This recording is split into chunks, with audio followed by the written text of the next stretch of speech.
네, 시청자 여러분 안녕하십니까? 뉴스타트 3부 시작합니다. 첫 소식입니다. 한미 관세 협상 후속 협의를 마치고 온 김용범 대통령실 정책실장과 김정관 산업통상부 장관이 오늘 다시 미국으로 떠납니다. 경주 에이펙 정상회의를 앞두고 큰 틀의 합의를 이뤄낼 수 있을지 주목됩니다. 홍민기 기자의 보도입니다.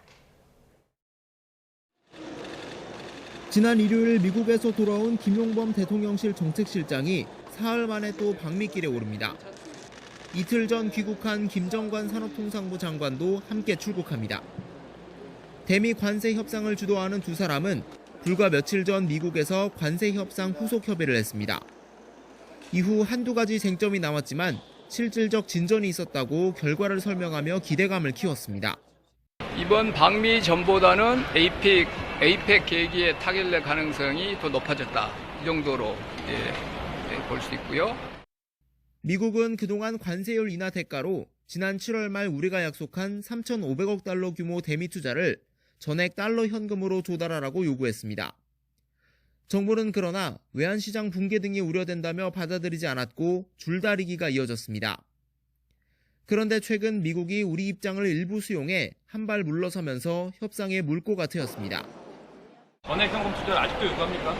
거기까지는 아닙니다, 지금. 거기까지 갔으면 이미 문제를 해결할 수 없었을 텐데 그런 부분에 대해서 상당 부분 미국 측에서 우리 측의 의견들을 받아들인 측면이 있습니다. 김용범 실장과 김정관 장관 등 정부 협상단은 어제 이재명 대통령에게 지난 방미 경과를 대면 보고했습니다. 대미 직접 투자 비중과 투자처 선정 과정에서 한국의 관여권 보장 등 새 협상안이 논의됐을 걸로 보입니다. 두 사람은 이를 토대로 미국 측과 접점 찾기에 나설 것으로 예상됩니다. 한미 양국 모두 경주 에이펙 정상회의를 계기로 성사될 정상회담에서 관세 문제를 매듭지을 필요가 있다는 데 공감대를 이룬 상황. 이 협상이 잘 마무리된다면 국방비 증액과 원자력 협정 개정 등 안보 분야 합의 사안도 함께 발표될 가능성이 있습니다. YTN 홍민기입니다.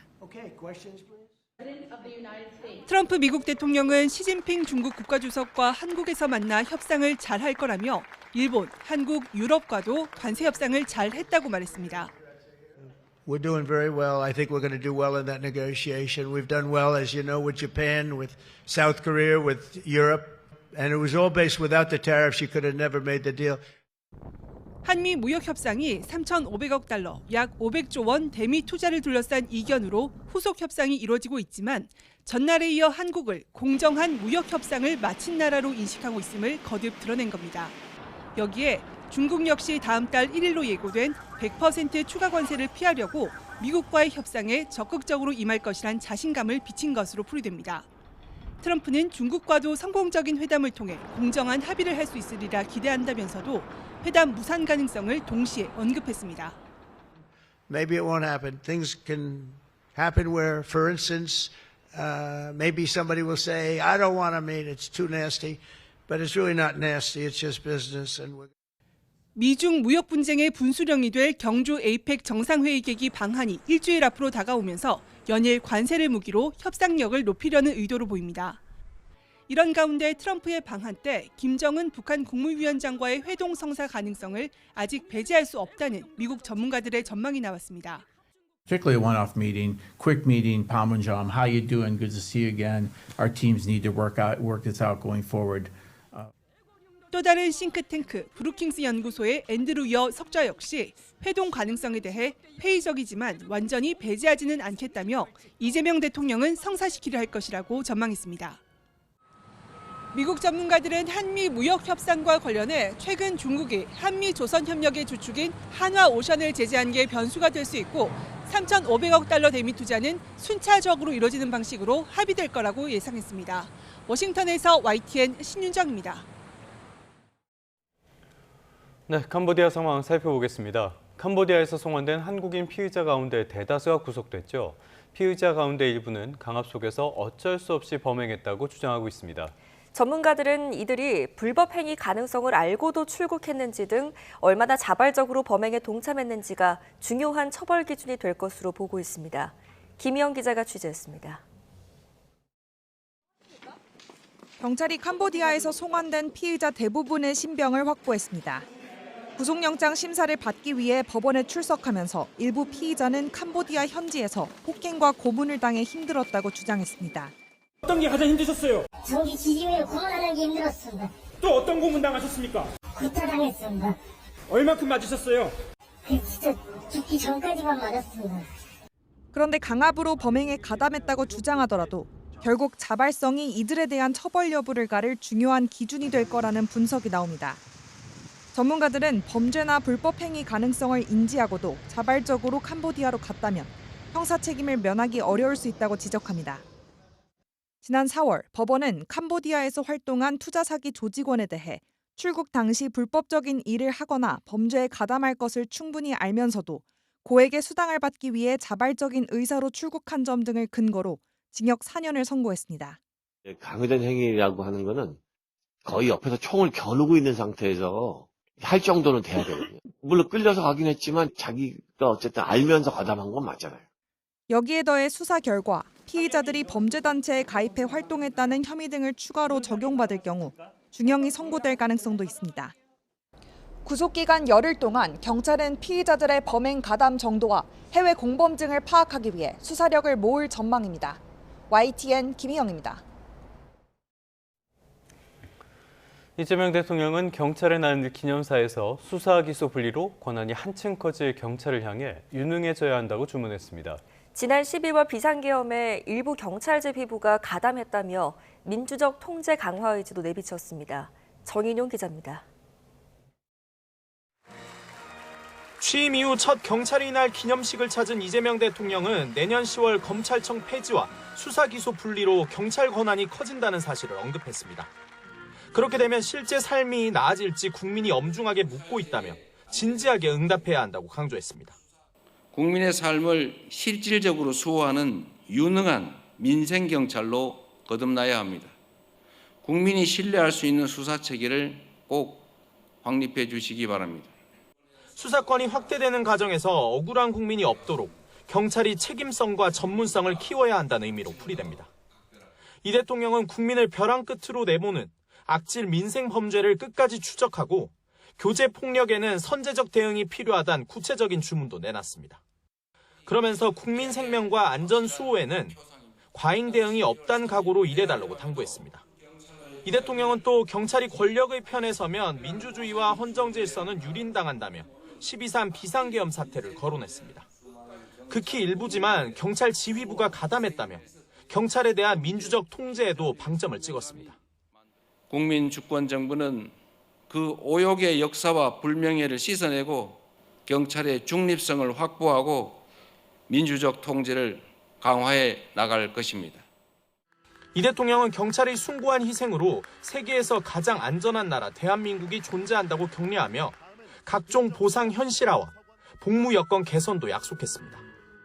이 대통령은 국군의 날에 이어 경찰의 날 행사에서도 권력기관의 일탈을 지적한 건데 국민 주권 정부임을 거듭 강조하기 위한 차원으로 보입니다.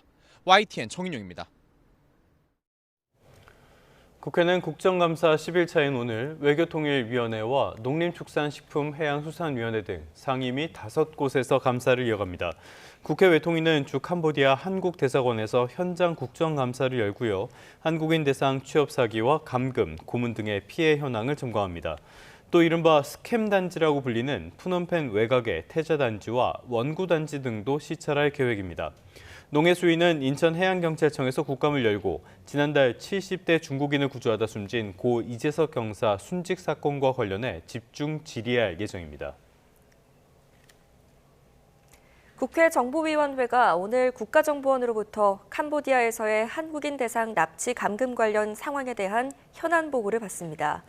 정보위는 오늘 오전 10시 전체 회의를 열고 국정원으로부터 캄보디아에 파견된 합동대응팀 활동 현황 보고를 받을 예정입니다. 또 지난 10일 진행된 북한의 노동당 창건 80주년 기념일 행사에 대해서도 보고가 이뤄질 것으로 보입니다. 정보위 전체 회의는 다음 달 초 열릴 국정감사의 증인 출석 요구권 등을 논의하기 위해 소집됐습니다.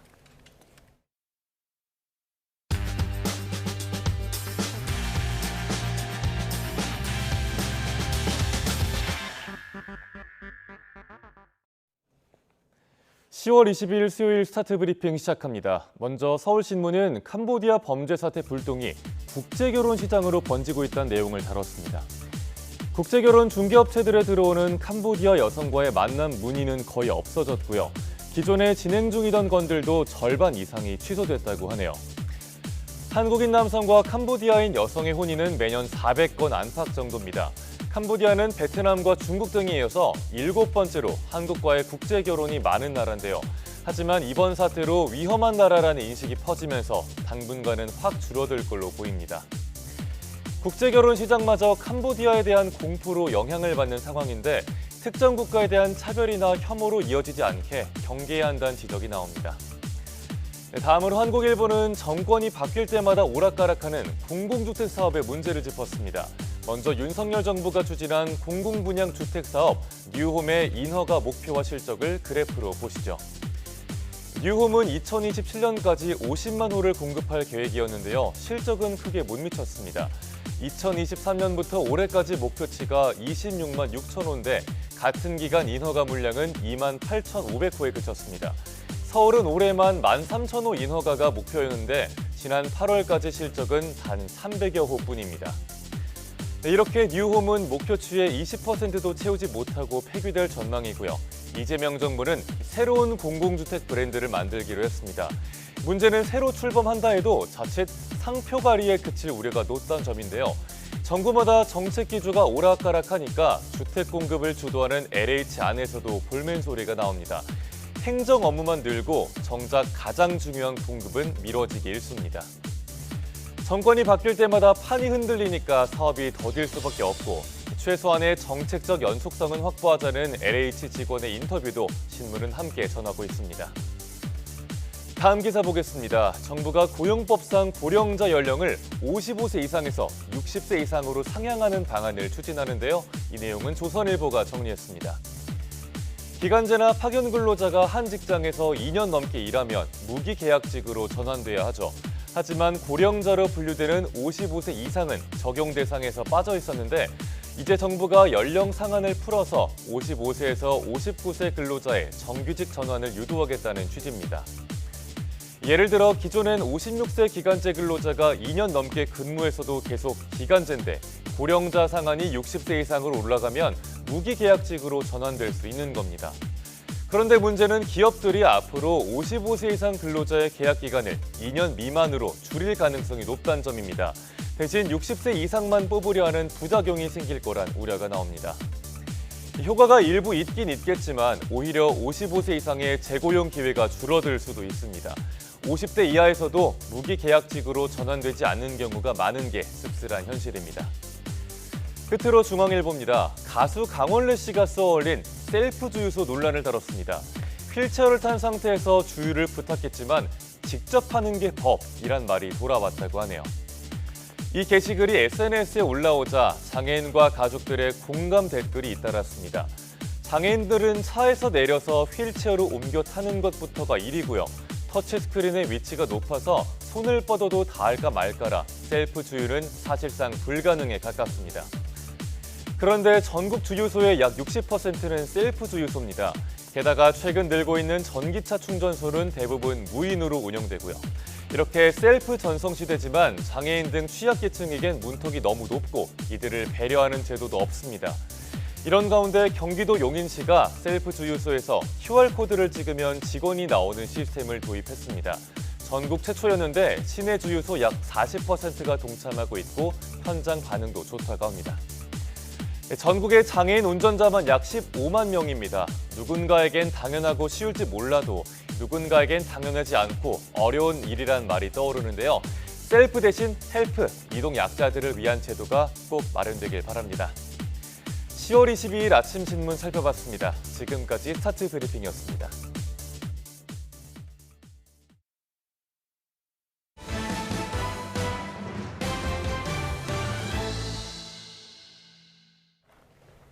사건 사고 소식입니다. 충북 영동군에서 교통사고 수습을 위해 도로가에 나와 있던 30대 남성이 뒤따라오던 차량 2대에 잇따라 치여 숨졌습니다. 강원 인제군에서는 사고 현장에 있던 소방차를 달리던 차량이 들이받아 운전자가 크게 다쳤습니다. 신귀혜 기자가 취재했습니다. SUV 차량이 앞부분 일부가 부서진 채 서 있습니다. 충북 영동군 경부고속도로 환간 나들목에서 SUV 차량이 앞서가던 25톤 트럭을 들이받았습니다. SUV 차량 운전자인 30대 남성 A씨는 차를 세워두고 갓길에 내려 사고를 수습하고 있었는데 뒤에서 오던 승용차 2대가 A씨를 잇따라 들이받았습니다. 크게 다친 A씨는 병원으로 옮겨졌지만 끝내 숨졌습니다. 소방차 뒤편이 찌그러진 틈새로 부품들이 훤히 드러나 보입니다. 어제 저녁 7시쯤 강원 인제군 서울 양양고속도로 양양 방향 상남 7터널을 지나던 SUV 차량이 사고 수습을 위해 출동해 있던 소방차를 들이받았습니다. 이 사고로 SUV 차량 운전자가 크게 다쳤고 앞선 사고로 다친 부상자 2명과 함께 근처 병원으로 옮겨졌습니다. 경찰은 목격자 등을 상대로 정확한 사고 경위를 조사하고 있습니다. 경기 수원시 하광교동에서는 정차해 있던 차량에서 불이 났습니다. 불은 20여 분 만에 꺼졌는데 차량 주인은 광교산 방향으로 자취를 감춘 거로 파악됐습니다. 경찰은 정확한 사고 경위를 파악하기 위해 사라진 차주를 찾고 있습니다. YTN 신기입니다.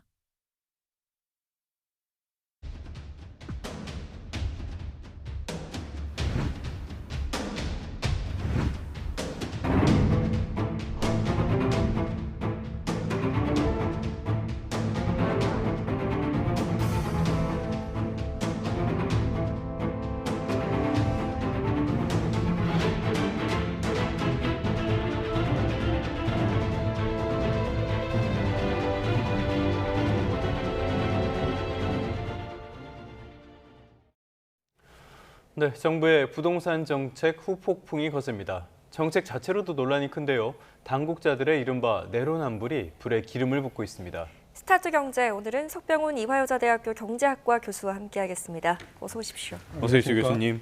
저희가 앞서서도 영상으로 보여드렸는데요. 그 정부 인사들의 부동산 문제가 잇따라 지금 불거지고 있습니다. 이상경 1차관도 문제가 됐고요. 그런데 이 발언만 문제가 된 게 아니라 보니까 본인도 문제고 배우자도 갭 투자 의혹이 지금 불고 있어요. 예, 그렇습니다. 지금 본인 같은 경우는요, 경기도 성남시 고등동 소재 아파트를 갖다가 약 시세 차이 5억 원 정도를 보면서 차관으로 지명되기 직전에 세주인에게, 즉 이 사람과 전세 계약을 해서 본인이 계속 거주하는 조건으로 매도를 했습니다. 그러니까 갭 투자자에게 매도를 한 것이죠. 그리고 배우자의 아파트 같은 경우는 경기도 성남시 백현동 소재인데 33억 5천만 원에 구매를 했는데 이것은 임대보증금 14억 8천만 원의 전세를 주면서 매수를 했습니다. 그래서 이건 전형적으로 이제 전세 보증금을 끼고 매수를 한 것이라서 갭 투자에 해당되는 방식으로 매수를 했는데 이것이 지금 현재 실거래가 기준으로 40억 원에 달해가지고 지금 현재로 봤을 때는 시세 차익이 약 6억 5천만 원 정도 예상이 되고 있는 상황입니다. 네. 해명을 했습니다. 내가 한 갭 투자는 통상적인 갭 투자와 다르다. 이런 해명 어떻게 보셨어요? 좀 사실 국민적인 분노를 자극하는 면이 없지 않다 이렇게 보고 있습니다. 그러니까 국토부의 해명에 따르면 원래는 더 큰 집에서 살기 위해서 매수를 했는데 문제는 입주와 퇴거 시점이 맞지 않아서 불가피하게 전세를 줄 수밖에 없었다. 그렇기 때문에 통상적인 갭 투자와는 다르다라는 해명을 했습니다. 그렇지만 국민적인 공분을 사는 이유는 이상경 국토교통부 차관이 직접 부동산 유튜브 채널에 나서서 지금 대출 규제를 통해서 실수요자들이 불편을 겪게 된 것은 미안하게 생각하지만 돈을 모아서 나중에 집값이 떨어진 다음에 기회가 오니까 그때 집을 사면 된다라는 얘기를 해서 분노를 유발을 했고요. 그다음에 본인 같은 경우는 지금 성남시가 토지거래 허가구역으로 묶여가지고 갭 투자를 못하게 막았는데 본인은 갭 투자를 해서 또 이것 역시 실수요자들에게 분노를 자극한 이런 측면이 없지 않아 있습니다. 그런데 본인은 뭐 입주 퇴거 시점이 맞지 않아서 불가피하게 전세를 줄 수밖에 없어서 이것은 갭 투자가 아니라고 하지만 실제로 토지거래 허가구역 내에 이런 똑같은 사유가 있는 많은 사람들이 있을 가능성이 크거든요. 그런데 그런 사람들마다 사정을 봐주는 게 아니기 때문에 이것은 정말 핑계가 궁색하다 이렇게 보여집니다. 조금 전에 조혜진 앵커도 언급을 했지만 내가 하는 갭 투자는 니들이 하는 갭 투자랑은 달라. 딱 이런 태도가 아닌가 싶은데요. 글쎄요. 이런 것들이 과연 공감을 얻을 수 있는 해명인지는 잘 모르겠습니다. 또 다른 당국자의 논란도 있었어요. 이찬진 금감위원장인데요. 금감원장이죠. 어제 서초 강남 지역 이런 데 강남 쪽에 아파트 2채가 있어서 국감에서 이것도 논란이 됐거든요. 본인은 뭐 조만간 정리하겠다 이렇게 이야기를 하고 있는데 자, 이렇게 자꾸 이런 일들이 반복이 되면서 지금 문제가 되는 게 정책 당국자들의 신뢰가 무너지고 있다는 점이거든요. 문재인 정부 때를 되돌아봐도 그런 측면들이 있었는데 이런 것들이 정책에 미치는 영향은 어떻게 보십니까? 예, 사실은 뭐 문재인 정부 때도 그렇고 지금 정부 때도 그렇고 참 이해할 수 없게 사실은 뭐 고가 1주택자들까지 뭐 부동산 투기꾼이다 이런 식으로 죄악시하고 그다음에 뭐 강남 3구에 집을 가지고 있는 사람들을 갖다가 뭐 부동산 증세를 해야 된다, 부동산 투기를 유발한다 이런 식으로 몰아가다 보니까 알고 봤더니 본인들도 거기에 다 주택을 가지고 있고 심지어 일부는 다주택자가 되는 경우도 있고 이런 것들이 나올 수밖에 없는 것이거든요. 그러면서 결국은 본인들도 강남 3구에 주택을 가지고 있거나 아니면 수도권 핵심지에 다주택을 가지고 있으면서 과연 이 사람들이 수도권 핵심지에 집값을 떨어뜨릴 의지가 있는 것이냐 하는 정책 신뢰도에 대한 문제점, 의구심을 스스로 불러일으킬 수밖에 없는 상황으로 내몰고 있는 것이라고 볼 수밖에 없는 상황입니다. 그래서 이번에 앵커께서 지적을 하신 금감원장 같은 경우도 강남에 아파트 2채를 보유하고 있는데 본인은 둘 다 실거주고 한 채는 뭐 한두 달 내에 자녀에게 양도하는 방식으로 정리하겠다라고 얘기를 했지만 이것도 역시 이번에 토지거래 토지거래 허가제로 묶이면서 삼중 규제에 묶이면서 주택 구매 계획이 어그러진 실수요자 입장에서 봤을 때는 또 국민적인 분노를 자극하는 측면이 있다 이렇게 보여집니다. 내가 가진 다주택은 네가 가진 다주택이랑은 다르다. 이런 걸로 이해됩니다. 네, 논란이 계속돼서일까요? 대통령이 직접 집값을 잡겠다 이런 의지를 거듭 밝히고 있는데 이재명 대통령의 발언도 있었죠? 예, 그렇습니다. 이재명 대통령은 가용한 정책 수단을 집중 투입해서 경고 등이 커진 비생산적 투기 수요를 뭐 철저히 억제해야 한다라고 직접 발언을 했습니다. 그래서 부동산 부분에만 과도한 자금이 쏠리는 것을 좀 생산적인 분야, 그래서 미래 기술 개발이나 일자리 창출을 하는 생산적인 분야로 옮기도록 하겠다라는 정책 의지를 강조한 것으로 보입니다. 그런데 사실 이 부동산 분야로 가는 자금이 부동산 쪽에 투자되는 자금이 무조건 비생산적인 투기 수요다. 라고 보는 것도 사실 경제학 입장에서 봤을 때는 적절하지 않다 이렇게 보여집니다. 왜냐하면 부동산 산업, 건설 산업에 들어가는 자금 같은 경우는 건설업에서도 또 많은 일자리가 창출이 되고 부가가치가 창출될 뿐만 아니라 기존에 건설된 주택에 투자되는 자금 역시 임대주택을 공급하면서 주택 서비스를 공급하는 그런 부가가치를 창출하는 측면이 있거든요. 그래서 무조건 비생산적 투기라고 볼 수도 없는 것이고요. 지금 현 정부의 정책 기조를 보면 주택 가격을 안정시키기 위해서 주택 쪽에서는 수요 억제 정책을 쓰고요. 반대로 다른 부분에 뭔가 투자 수요를 열어주기 위해서 주가를 부양하는 정책을 쓰고 가상자산의 규제를 풀어주는 정책을 쓰고 있습니다. 그런데 이제 뭐 재무경제학 측면에서 보면요. 주식시장이나 가상자산 시장에서 수익이 올라가가지고 그쪽으로 내가 자산 포트폴리오를 재조정해서 이쪽에서 수익을 얻게 되면 나중에는 상대적으로 부동산 자산에 또 저평가되면 이쪽으로 자산 포트폴리오를 나중에 재조정하는 소위 말하는 주식으로 돈 번 다음에는 그 돈으로 부동산에 투자하는 이런 식으로 어차피 자산 포트폴리오를 재조정하게 돼 있거든요.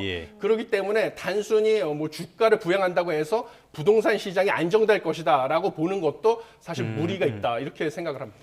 알겠습니다. 어찌됐건 지금 여론이 심상치 않게 돌아가다 보니까 민주당이나 야당에서도 여러 가지 대책들을 내놓고 있어요. 저희가 그래픽으로 준비를 했는데요. 일단은 여당의 대책부터 한번 보도록 하겠습니다. 주택시장 안정화 TF를 그리고 진화에 나선 모양새인데 일단 세금에 대한 이야기는 안 하는 것 같아요. 보유세 이거 어떻게 해야 된다고 보십니까?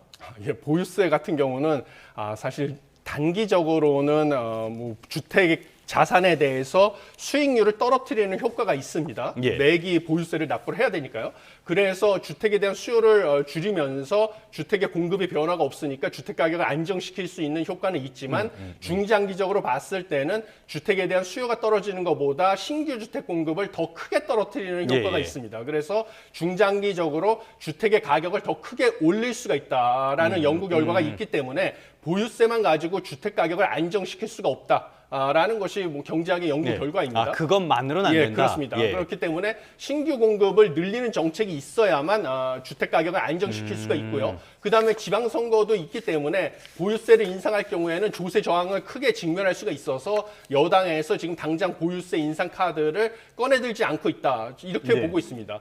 그리고 지금 여당에서 태스크포스까지 구성을 해서 서울에 반값 아파트를 공급할 수도 있다라고 얘기를 하는데 제가 보기에는 현실성이 없지 않나. 뭐 두 가지 측면에서 크게 문제점을 지적하고 예. 싶습니다. 네. 여당에서 지금 주장하는 반값 아파트 공급 구상은 LH죠. 한국토지주택공사가 보유한 공공택지를 민간 건설사에 매각을 하지 않고 LH가 직접 주택을 건설해서 분양을 하게 되면 네. 뭔가 건설사에 이윤을 줄 필요가 없기 때문에 분양가를 획기적으로 낮출 수 있다라는 아이디어입니다. 그런데 문제는 서울에 뭔가 공공택지라는 것이 거의 없죠. 사실은. 빈 땅이 없기 때문에 거의 소수에 불과해서 LH가 직접 공공택지를 서울에서 개발을 한다 해도 이게 서울의 집값을 안정시키기에는 너무나 미미한 그런 공급 물량이 될 가능성이 크고요. 예. 이 경우에는 소수의 그 분양을 받은 사람들에게만 로또 분양을 양산을 하기 때문에 사실 로또 분양이라는 문제점, 그다음에 서울의 집값에는 크게 영향을 미치지 못하는 미미한 공급량이라는 문제점이 있어서 뭐 반값 아파트 공급 구상은 사실은 현실성이 네. 없다 이렇게 보고 있습니다. 알겠습니다. 지금 야당에서도 여러 대책들이 나오고 있고요. 어떤 식으로 국회 논의가 이루어질지는 봐야겠지만은 지금 상황에서는 그렇게 효과가 있을지 의문이 드는 부분들도 있습니다. 자, 일단은 10.15 대책이 나오고요. 걱정이 됐던 게 크게는 두 가지 정도가 있을 것 같아요. 첫 번째로는 이게 규제 지역으로 묶이지 않은 것으로 수요가 이전하는, 그러니까 풍선 효과가 나오지 않겠냐. 실제로 지금 이런 효과가 나온다라는 것들이 많이 조짐이 보이고 있고요.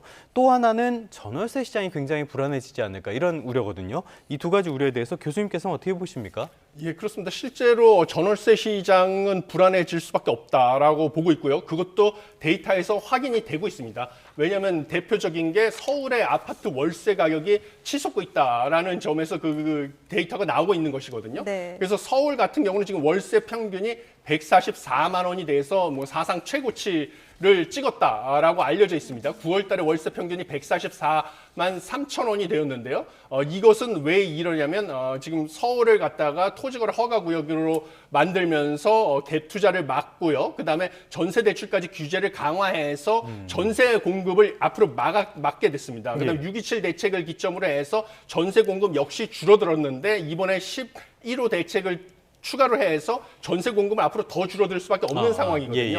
그리고 원래는 전세 가격 같은 경우는 신규 아파트 입주 물량이 많아지게 되면 이 수분양자 같은 경우에는 잔금을 갖다가 전세를 줘서 전세 보증금으로 납부하는 경우가 많기 때문에 전세 가격이 안정되는 경향이 있습니다. 그런데 서울에는 지금 신규 입주 물량이 급감을 하고 있습니다. 내년 같은 경우는 상황이 더 안 좋아지는데 내년 같은 경우는 올해보다 서울의 신규 아파트 입주 물량이 60%로 줄어들게 돼 있습니다.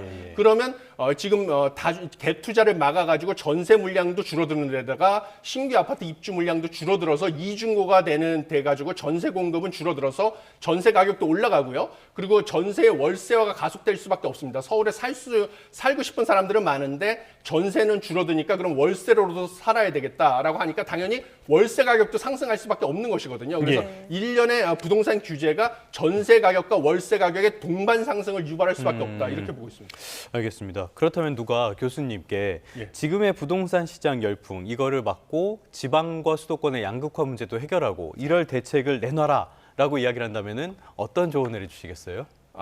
그거 상당히 어려운 조언이고요. 단기간의 해법은 쉽지가 않다 이렇게 보고 있습니다. 그래서 장기적으로는 사실은 지방에도 많은 일자리를 창출하고 주거 환경을 좋게 하기 위해서 소수의 선별적으로 이미 일자리가 많이 있는 지역을 갖다가 SOC 집중 투자를 해서 주거 환경을 좋게 만드는 것이 장기적인 해법이 되겠습니다. 그런데 단기적으로는 사실은 시장 경제 원리를 뭔가 정부 힘으로 찍어 누르겠다라는 이런 규제를 갖다가 풀어주는 게 중요하죠. 그래서 시장 경제 원리에 따라서 지금 전월세 가격도 결정이 되고 주택 가격도 결정이 되게 만들어주는 정책이 필요하다라고 저는 보고 있습니다. 네, 알겠습니다. 자, 다음 이슈로 넘어가서요. 일본 사상 첫 여성 총리에 올랐습니다. 다카이치 사나에 어떤 인물인가요? 예, 입지전적인 인물인데요. 사실 첫 여성 총리라는 점에서 유리천장을 깬 사람이라고 보여지고요. 그 다음에 또 일반적으로 일본에서는 부모의 지역구를 갖다가 자식이 물려받아서 세습 정치를 하고 있는데 다카이치 사나이 총리 같은 경우는 세습 정치인이 아닙니다. 그래서 그런 측면에서도 또 입지전적인 인물이고 또 본인 스스로 뭐 워라벨이 중요하지 않다. 자기는 뭐 나라를 위해서 일하는데 모든 것을 바치겠다라고 얘기했을 정도로 뭐 일의 워커홀릭이라고 불리는 그런 정치인입니다. 그리고 경제 정책 스탠스는 아베노믹스를 계승하겠다라고 천명을 했는데 아베노믹스라고 하는 것은 사실은 완화적인 통화 정책, 그래서 양적 완화를 쓰고요. 그다음에 확장적인 재정 정책 이런 것들을 사용해서 일본의 경기 부양을 할 것으로 보여지고요. 그다음에 구조 개혁을 통해 가지고 일본의 뭐 이제 노인 인구, 여성 인구를 적극적으로 활용하고 이민을 받아들이고 이런 정책을 추진할 것으로 예측이 됩니다. 반면에 이제 외교적인 스탠스는 좀 대북 강경 정책을 쓰는 좀 보수주의자로 알려져 있습니다. 예, 알겠습니다. 앞으로 우리나라와의 관계에서 어떤 정책을 취할까 이 부분도 관심사이긴 한데요. 일본 경제 상황을 조금 더 보자면요. 조금 전에 말씀해 주신 것처럼 다카이치 사나이는 아베노믹스 시즌2다 이런 이야기들 하고 있단 말이에요. 이런 것들은 통화를 많이 풀어서 경기를 부양하는 그런 측면들이 있는 것 같은데 지금 아베노믹스 시대 때 일본 경제 상황이랑 지금은 많이 다르지 않습니까? 지금도 이런 완화 정책 같은 게 먹히는 상황입니까? 예, 사실 앵커께서 지적하신 것처럼 아베노믹스 시절에 일본은 지속적인 물가 하락, 디플레이션 시대에 있었기 때문에 완화적인 통화 정책이 불가피했었습니다. 그런데 지금은 사실은 이제 물가가 상승하는 그런 측면으로 접어들었기 때문에 뭐 완화적인 통화 정책을 쓰지는 양적 완화 같은 극단적인 완화적 통화 정책을 쓰지는 않을 것으로 보여집니다. 그다음에 일본 은행 같은 경우도 이 통화 정책을 결정하는 그 위원들이 사실은 지금 새로운 일본 총리가 임명한 일본 내각에서 임명한 그 위원들이 아닙니다. 그래서 통화 정책의 정치적 독립성이 보장돼 있기 때문에 통화 정책은 별도로 일본의 그 물가 상승률, 그다음에 경기 상황에 따라서 긴축적인 기조로 운영이 될 것으로 보이고요. 반면에 일본 내각에서는 뭐 확장적인 재정 정책을 통해서 적극적으로 일본의 경기를 부양하는 정책을 쓸 것으로 보여서 이를 반영해서 일본의 주가는 상승을 한 것으로 보여집니다. 그래서 뭐 예전처럼 엔화가 뭐 극단적으로 약세 현상, 엔저 현상을 보일 가능성은 낮다고 보이고요. 저는 뭐 개인적으로 봤을 때 단기적으로는 아베노믹스의 기대로 엔저 현상을 보일 수도 있지만요. 중장기적으로는 확장적인 재정 정책이 오히려 물가를 상승시키고 경기를 빠르게 회복시켜가지고 일본 은행에서는 오히려 뭐 통화 정책의 기조 전환 시점을 빠르게 전환할 수도 있다 이렇게 보고 있습니다. 네, 일본 경제 그리고 더 나아가서 우리 경제까지 어떤 영향을 미칠지 한번 지켜보도록 하겠습니다. 앞으로 어떻게 될지는 모르겠지만은 일단은 카카오 쪽에서는 한숨을 돌리게 된 상황인데요. 카카오가 이제 신사업 추진 쪽에 많이 관심을 갖겠네요. 어떤 것들 거론되고 있습니까? 예, 이번에 경영 리스크가 해결이 되면서 사법 리스크가 해결이 되면서 지금 그동안에 기존에 추진하던 사업들이 속도가 붙을 것으로 예측이 되고 있는데요. 대표적인 것이 이제 스테이블 코인 사업이 있습니다. 그래서 인터넷 전문은행 그 카카오뱅크에 대해서 대주주 자격이 아직 이제 유지될 것으로 보이기 때문에 카카오가 구상하는 이제 스테이블 코인 사업도 지속적으로 추진할 것이고요. 그다음에 인공지능 사업에 역시 또 추진이 될 것으로 보여집니다. 그래서 자체 개발된 인공지능과 그다음에 미국의 인공지능 챗GPT를 갖다가 카카오에다가 이제 합치는 그런 서비스를 갖다가 지속적으로 개발을 해가지고 AI 산업과 스테이블 코인 사업에 본격적으로 뛰어들 가능성이 크다 이렇게 보고 있습니다. 네, 알겠습니다. 자, 오늘은 석병훈 이화여자대학교 경제학과 교수와 함께했습니다. 여기까지 듣겠습니다. 감사합니다. 고맙습니다.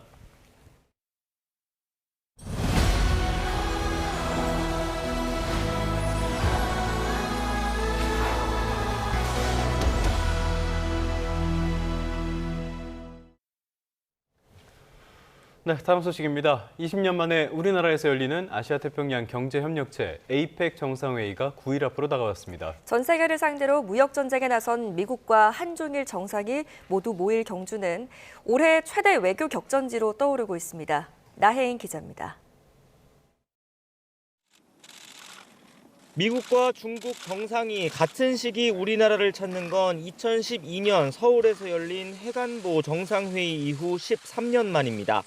각각 관세와 희토류를 무기로 무역 전장에 선 트럼프와 시진핑 두 정상은 에이펙 정상회의가 열리는 경주를 담판의 장으로 선택했습니다.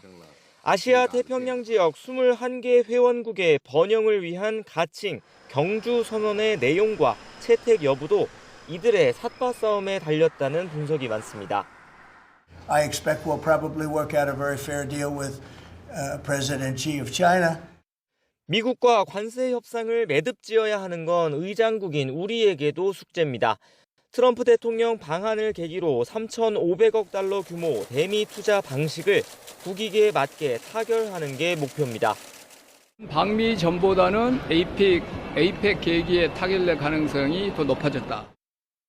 11년 만에 방한하는 시진핑 주석과의 한중 정상외교에선 사드 배치와 코로나19 대유행을 지나며 소원해진 관계를 회복하는 게 과제입니다. 지난달 테난먼 막로에서 연출된 북중러 3자 연대 우려를 불식하고 한반도 비핵화를 위한 우리 정부 노력에 협조를 끌어내는 것도 중요합니다. 활발한 양자 정상외교를 통해 한반도 평화 구축에 대한 우리나라의 의지를 보여주고 지지를 확보할 기회로도 활용하겠습니다. 취임하자마자 경주를 찾게 될 다카이치 사나의 일본 신임 총리 행보도 주목됩니다. 과거 여자 아베라는 별칭을 낳았던 극우 노선을 바꾸지 않으면 막 시작한 한일 셔틀 외교가 또다시 얼어붙을 수 있습니다. 북한 김정은 국무위원장은 이렇게 경주에서 논의될 무역 질서와 안보 지형을 주시하며 북미 대화 주판화를 두드릴 것으로 보입니다. YTN 나인입니다. 네, 이번 에이펙 정상회의는 경주에서 개최됩니다. 경주는 주요 관광지마다 방문객이 늘어나는 등 활기를 띠며 에이펙 특수를 기대하고 있습니다. 김근우 기자입니다. 경주 대표 관광지 중 하나인 황리단길입니다. 평일 낮부터 이른바 하프를 찾는 젊은 층을 중심으로 많은 인파가 몰렸습니다. 외국인 관광객들도 한옥 아래 색다른 길거리 음식을 맛보며 여행의 즐거움을 만끽합니다. 한국인들뿐만 아니라 해외에서 오신 분들도 많이 오셔가지고 지금 둘러보고 있는 것 같고요. 에이펙 개최 이제 준비하면서 길이라든지 이런 게 정비가 참 많이 된 것 같습니다. 에이펙 개막이 다가오며 개최지 경주는 상권마다 모처럼 활기가 돌고 있습니다. 추석 연휴 동안에만 70만 명 넘는 사람이 대릉원과 첨성대 등 주요 관광지를 찾았고 황리단길 상가 매출은 지난해 같은 기간보다 30% 이상 늘었습니다. 에이펙 기간은 물론 세계인에게 경주가 알려지며 뒤따를 관광 특수에 대한 기대감이 높습니다.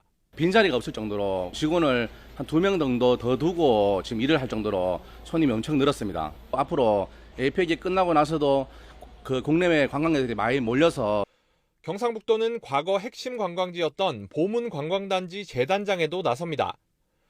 시설 노후와 콘텐츠 부족 문제를 해결하기 위해 외부 투자를 유치하고 밤에도 관광객 발길이 이어지도록 야간 경관 조명과 공연 프로그램도 늘렸습니다.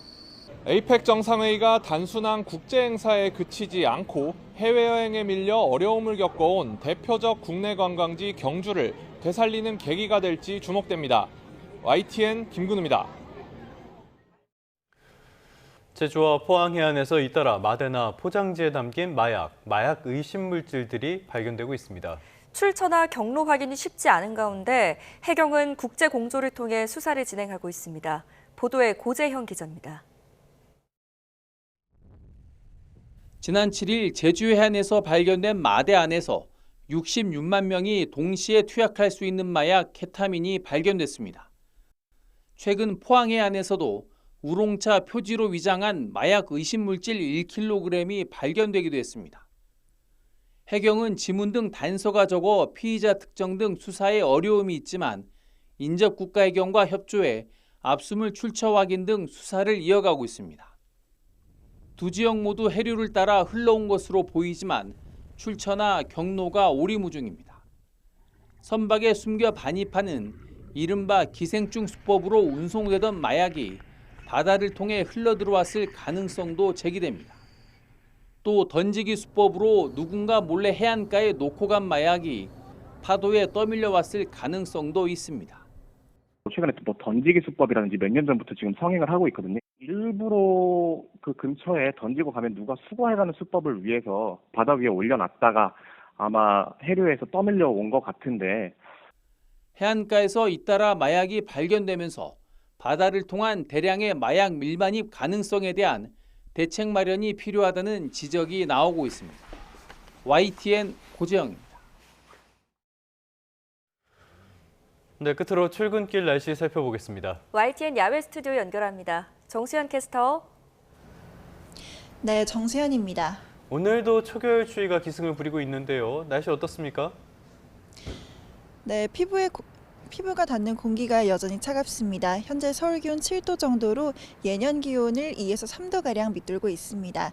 찬바람이 불 때는 더욱 쌀쌀하게 느껴져서 오늘 나오실 때는 옷차림 따뜻하게 하셔야겠습니다. 네, 그럼 추위는 언제쯤 누그러드는 건가요? 네, 이번 추위는 낮부터 누그러지겠습니다. 지금보다 기온이 10도 이상 크게 오르겠는데요. 다만 그만큼 일교차가 크게 벌어져서 시간대에 맞는 옷차림 잘 하셔야겠습니다. 자세한 지역별 현재 기온부터 살펴보도록 하겠습니다. 현재 서울 기온이 7도, 대전 7.2도 보이면서 서늘하게 출발하고 있습니다. 기온은 점차 오름세를 보이면서 한낮에는 서울과 세종이 19도, 대전 20도까지 오르겠고 어제보다 1에서 5도가량 높겠습니다. 하늘에는 구름만 많이 지나겠지만 동해안과 제주도엔 비가 내리겠습니다. 영동에 최대 60mm, 경북 북동부에 최대 40mm의 비가 예상됩니다. 동해안 지역은 최근 잦은 비로 인해 지반이 약해져 있습니다. 산사태나 토사 유출 피해 없도록 시설물 관리에 주의하셔야겠습니다. 동해안은 주 후반까지 비가 이어지겠고 주말에는 점차 평년 기온을 회복하면서 이맘때 늦가을 날씨가 나타나겠습니다. 다만 다음 주 초반에는 또 한 차례 한기가 남아야 할 전망입니다. 현재 중부 내륙을 중심으로는 안개가 짙게 낀 곳들이 많습니다. 가시거리가 200m 미만으로 바짝 좁혀져 있어서 출근길에는 차간 여유 두고 안전하게 이동하시기 바랍니다. 지금까지 YTN 정수현입니다. 네, 방금 들어온 속보 하나 전해드리도록 하겠습니다. 출근길에 참 짜증나는 일일 수 있겠는데요. 안산역에서 차량 장애로 4호선 수인분당선, 서해선 전동열차가 지연 중이라는 소식이 들어와 있습니다. 네, 코레일발 속보인데요. 안산역 차량 장애로 4호선 열차가 지연 중이라는 속보가 들어왔습니다. 더불어서 수인분당선, 서해선도 지연이라는 소식도 들어왔는데요. 출근길 참고하시기 바랍니다. 네, 이제 YTN 뉴스타트 마무리하도록 하겠습니다. 시청해주셔서 고맙습니다.